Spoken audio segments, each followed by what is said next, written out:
Welcome back to Biomed Buddy. We're going to continue with the maintenance on the Fyrite analyzer.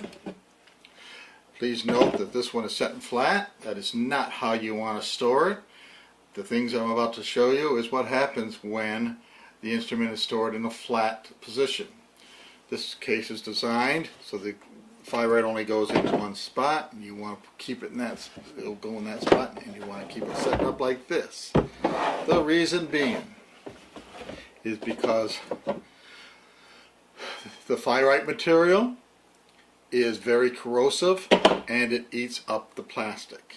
We are going to do some preventive maintenance on this particular unit, or if you prefer, rebuild it. It's all a matter of terminology. First of all, let's go and see what's in the PM kit. First thing we're going to look at is the string, or moisture absorber, or whatever other technical name you want to put to it. A Fyrite filter. That goes right in here, and when you're running the unit, when you're taking a measurement, you should have that damp. I'm not saying wet, but damp. It affects the CO2 rating. This is the hose that generally you use to take a sample from an incubator or some other device. First, we're going to show you how to check this to make sure that it's operating.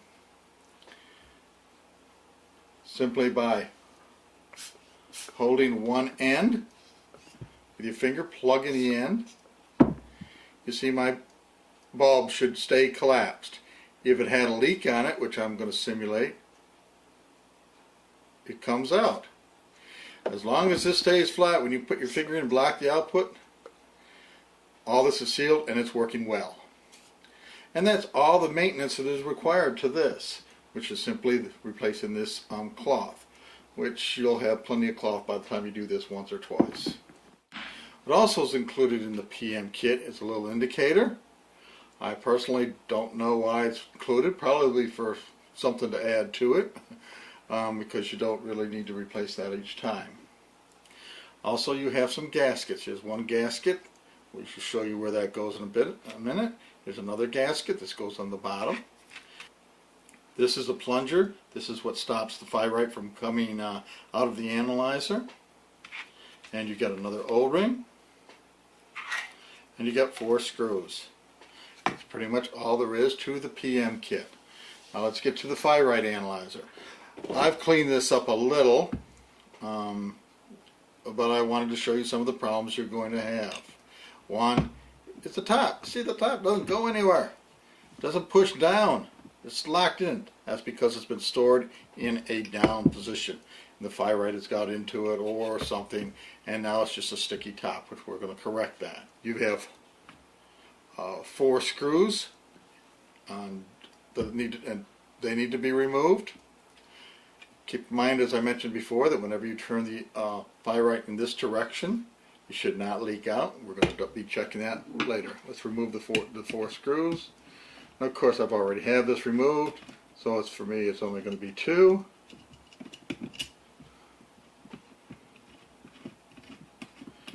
And it is off. Inside you see this rubber plunger, which we're going to replace. That is the piece that if you keep this stored downward, that's going to get all eaten up and start leaking. You'll see black little pieces of rubber in your Fyrite solution. Well, we're going to be replacing that. And this is the inner gasket. We're going to be replacing that. And of course, that's the inside, and you can see there's nothing really technical about this, or highly technical. It's just a glass cylinder, and we're going to clean that up. Right now we're going to take the bottom off also. Now I personally would do one at a time, but for this video we're going to do both sides.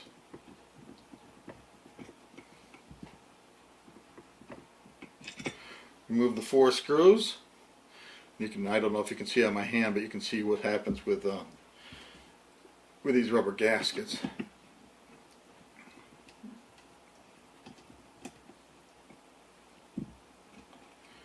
And underneath here, you will find another rubber membrane gasket. And you can see how it's tore.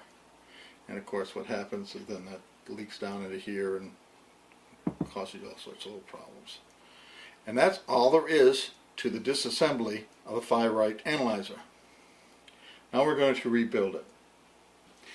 I simply wash this out with warm soapy water. Usually rinse it with distilled or something. I just do it out of to be cautious. There's nothing to it. I just cleaned it up. We're going to start with the top. This rubber gasket needs to be replaced, and it's not really hard to come off. I don't even know that I need to use a screwdriver. It pops right off. You see how this black stuff gets on your fingers, and that's why I say it's when you're storing it upside down. And that's what I think happens. You find eventually little pieces of it all over the place. Okay, and of course you have the new one that goes on it. And I'm going to wipe this down a little.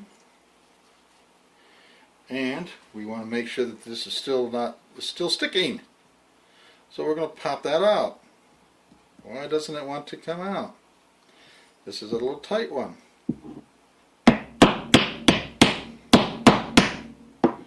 That's what you get for there. Now we can see what happens. All this salt material.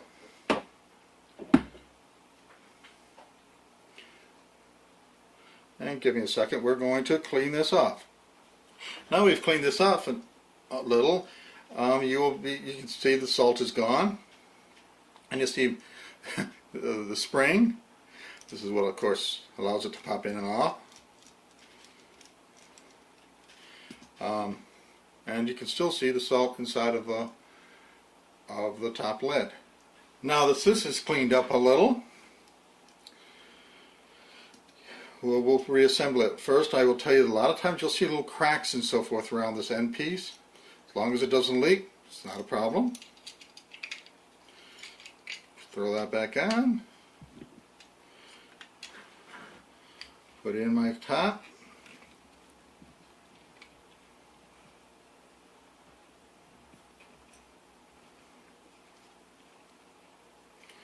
Which is actually easier than what I'm making it look like to be.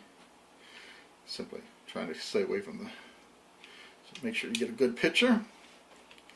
Okay, it's back together. And of course you can see now I can push it and it springs back and forth with no problem. Now let's reassemble this top part. I'm going to put my gasket in. Grab a new gasket. Put in the gasket.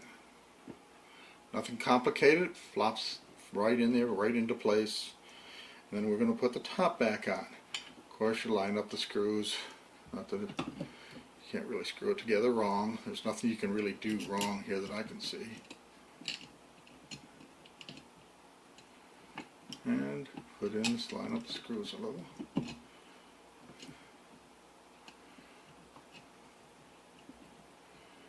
And we're only going to put 2 in for right now.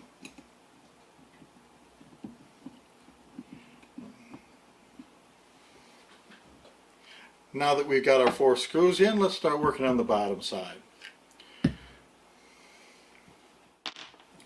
Here's the old gasket. You can see the torn material. We'll throw that away. And we're going to put a new gasket inside. Here's the new gasket. Relatively simple. Just throws it, goes right in. And line up the screws again. And put the screws back. From habit, I try to do it counterclockwise so that it goes on. I don't think it matters in this particular case.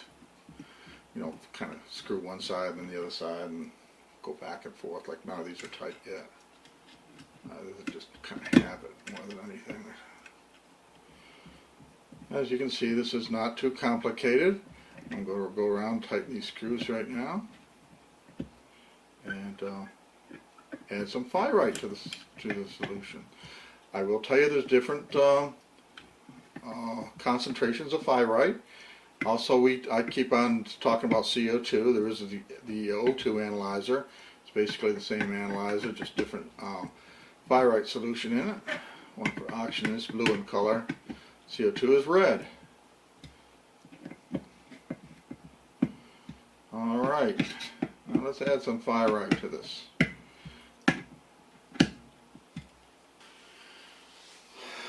I am going to use some gloves. I'm going to put some Fyrite solution into this unit. Well, there might be an easy way. That's just the way I do it. I mean, I suppose you could do it before you put the top cap off. I guess I don't really care. I just pour it in from the top.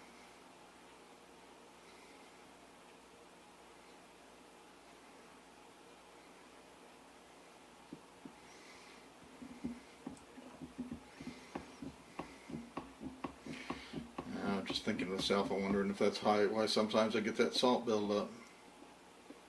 When you get that salt buildup and you have trouble pushing this in, just take the top apart and clean it with distilled water. I do it somewhat routinely.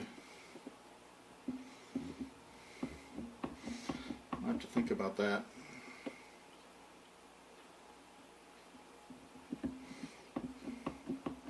And essentially you need to fill it up full enough so that you can get within when you zero it, you have enough range for your scale. These are used bottles, ones I've used for other instruments, so alright, we're going to add a little more. And again, I might even rethink how I'm adding this for future reference, because maybe this is why I get salt in it all the time.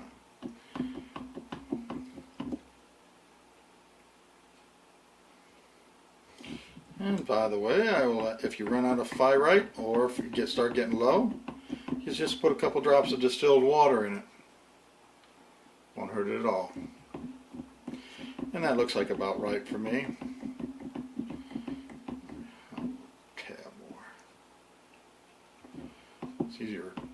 I have a tendency to overdo, not underdo.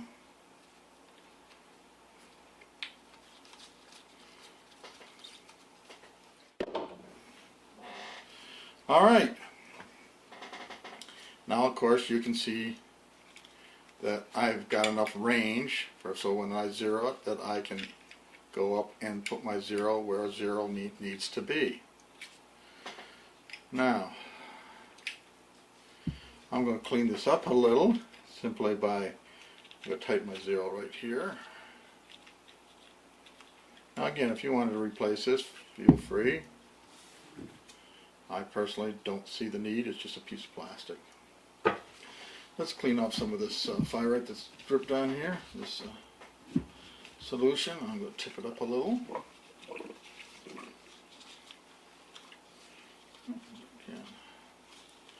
And the checks that I'm going to make now is that I should see, and we're going to use a white piece of paper here, see that I get no drips from it. I should not get any drips. Again, if you start getting drips from it, one way is to go back and make sure your plunger and all that is free of that salt solution and just clean it with distilled water. This should last me probably a year at least. We do our preventive maintenance every year.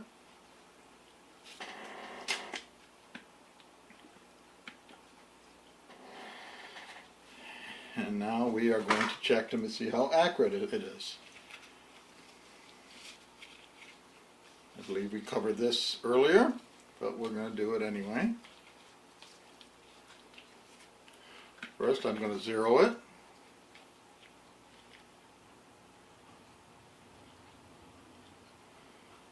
Zero. I'm going to get in the picture a little so you can see what I am doing.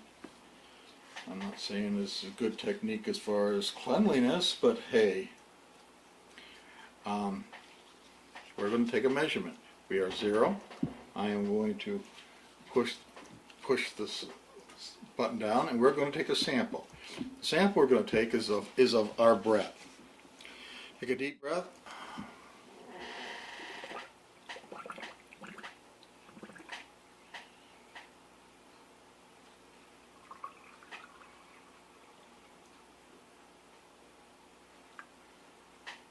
there you go.